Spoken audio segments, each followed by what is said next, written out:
İslam Kalkınma Bankası'nın desteğiyle Kırgızistan'da 2019 yılında Helal Et projesi kurulması ile ilgili bir proje geçmiş durumda.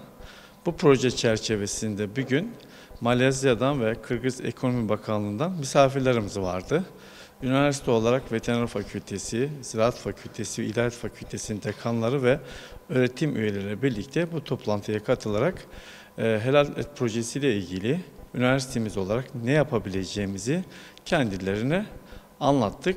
Onlar da bizim anlattıklarımızdan, yaptıklarımızdan oldukça etkilendiklerini, bu çerçevede üniversiteyle bilimsel olarak ve eğitim alanında olsun, araştırma alanında olsun, birçok noktada, laboratuvar alanında olsun bizlerle çalışmak istediklerini ifade ettiler. Bu proje, Helal Et projesi, Kırgız ekonomisi için oldukça önemli. Çünkü hayvan kesiminden etin üretimine kadar, satımına kadar geçen süreci kapsamakta büyük bir entegre tesis olarak düşünülüyor daha doğrusu. Ошо жаңы борбор ачылган, бул халал индустриянын өнүктүрүү, адал индустрияны өнүктүрүү Министерство экономика финансынын астында. Ушул жакта биз азыр ушу малайзиялык консорциум компаниясы келген.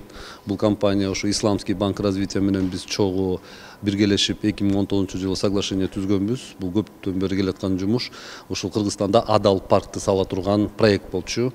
Ушул проекттин башында Исламский банктын заказы менен ушу Министерство экономиканын демилгеси менен малайзийский компания, консорциум КС Кулов деген компания утту. Булар бияка келип ушу халал адал индустриясы Кыргызстандыкын өнүктүрүү, чогуу биргелешип ишке ашыралык деген ой максатта. Бул адал парк деген эмнени билдирет? Бул деген ушул бир 100 же 200 гектар жерге мясо эт фабрикасы салынат. Манас университет менен биз көптөн бери Министерство экономика ошо халал индустрия көптөн бери иштешип келатышат. Бул жылы ошо чогуу Малайзия менен чогуу келишип, ушу биздин Манас Кыргыз Түрк университетиндеги жаштар жана ветеринарный факультети бар. Айыл чарба жана агрономия лаборатория факультеттери бар. Ушул биздин студенттерибизди, биздин балдарыбызды окуусун бүткөндөн кийин ушундай чоң фабрикаларда иштесе деген адистер чыксын деген сөздө келишим боюнча дагы азыр мына жакшы сөздөр болуп атат. This meeting we are representative from Kyrgyz Malaysia Corporation, Halnex from Malaysia and CSQ Law Firm from Malaysia.